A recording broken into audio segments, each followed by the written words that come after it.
Print, email, Facebook, Twitter. More youth criminals on parole in Victoria to be monitored with GPS tracking devices. Victoria's most serious young criminals will soon be tracked with electronic monitoring bracelets to ensure they stick to their parole conditions, the state government has announced.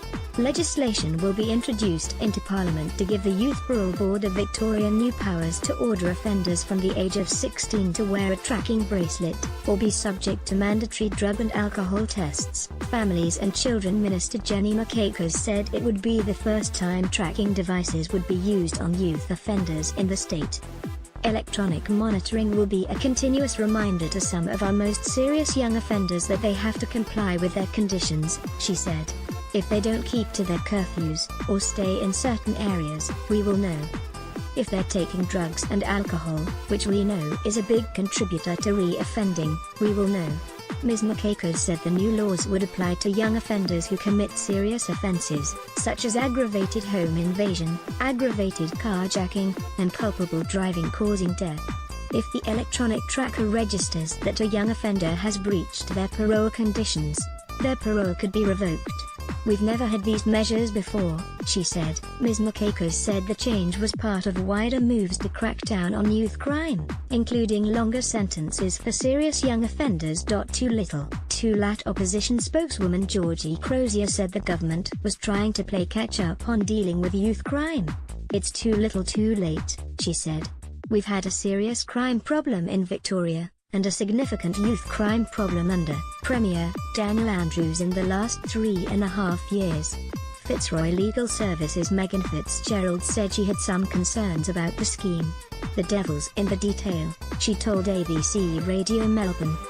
But we would say there's been an encroachment on people's privacy in a number of ways, and it will depend very much on the way that it's actually operationalized and what types of breaches would constitute a reason to be re-imprisoned.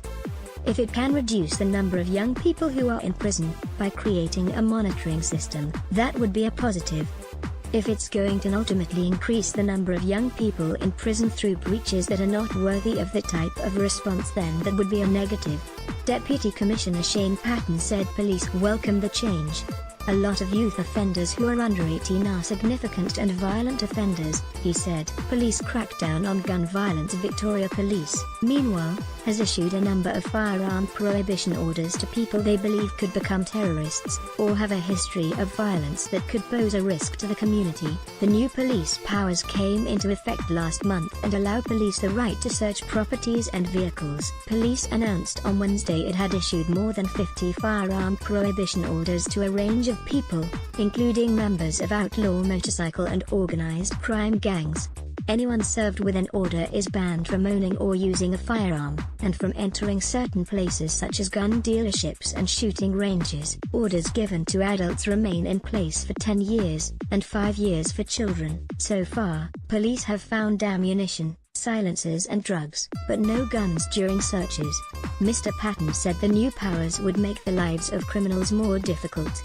I've previously described them, the orders, as game-changing. Whilst this isn't a game, it certainly is a big change in terms of community safety, he said.